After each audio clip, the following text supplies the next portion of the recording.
ये एक ऐसी स्पोर्ट थी जिसके अंदर टेक्निक है ज़्यादा, एरोज़ की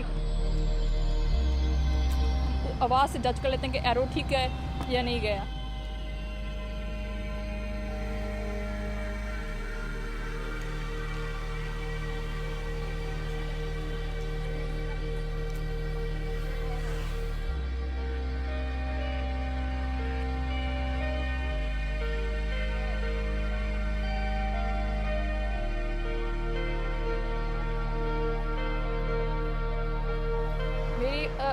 ये एस्पिरेशन है कि मैं पैरा ओलंपिक में अपने मुल्क के लिए एक मेडल लेके आऊँ। आर्चरी में ओलंपिक्स में अपर एज लिमिट कोई नहीं है, लोअर एज लिमिट है 16 की, अपर एज लिमिट नहीं है। तो मैंने कहा यार ये तो मैंने खेल लिया। यहाँ पे मैं आई तो मुझे सर ने बताया कि पैरा ओलंपिक्स में ब्लाइंड आर्चरी नहीं है। मैं चाहती हूँ कि ज़्यादा इंक्लूसिव इन्वायरमेंट हो, जो कि डेवलपिंग वर्ल्ड के लिए भी उतना ही इंक्लूसिव हो जितना डेवलप्ड वर्ल्ड के लिए है। पैरा ओलंपिक्स थोड़ी सी एक्सपेंसिव गेम्स होती हैं, तो इसलिए उसमें ये है कि अदर अपॉर्चुनिटीज़ होंगे अगर डेवलपिंग वर्ल्ड को भी दी जाएँ, तो that would actually level the playing field.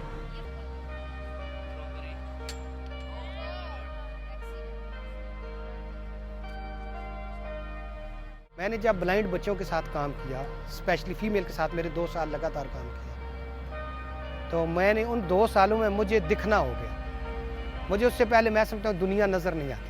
24 साल हो गए मुझे ओवरऑल और चीज़ों की कोचिंग करते हुए। बेसिकली मैं एथलेटिक्स का कोच हूँ, तो मैंने फीमेल ब्लाइंड आर्चर जितना जल्दी सीखती देखी है इतना किसी को नहीं देखा। छोटी बच्ची को ब्लाइंड को सफ़र रोज़ कराना, ट्रैवल करा के लाना वालिदैन के लिए बड़ी प्रॉब्लम है। तो बाज़ औक़ात वो खुद गाड़ी में ले कर चला जाता हूँ उनके घर, ऐसी बच्चियों को उनको घर से ले कर ट्रेनिंग करवा के खुद घर छोड़ के आता हूँ। मेल का फीमेल को टच करके कोई बात समझाना अच्छा नहीं समझा जाता, ना हमारा रवाज है ना हमारा मज़हब है। मैंने 4-5 और ऐसी स्टूडेंट्स ली फिज़िकल एजुकेशन की, जिनको मैंने रिक्वेस्ट की कि आप मेरे साथ आएँ और थोड़ा सा ये वर्क करें।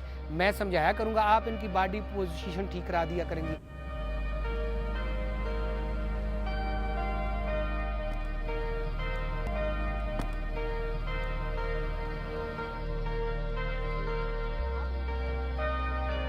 स्पोर्ट्स का जो इम्पोर्टेंस है मुझे यहाँ पे आके समझ आई कि लोग स्पोर्ट्स में क्यों आते हैं ज़्यादा। ये मुझे पॉजिटिव एनर्जी देती है। मैं पूरा दिन ऑफिस में भी खुश रहती हूँ, तो जो खुशी के हार्मोन बनते हैं उससे जो मुझे पूरी दिन की एनर्जी मिलती है ना, वो मेरे लिए बहुत इंपॉर्टेंट होती है।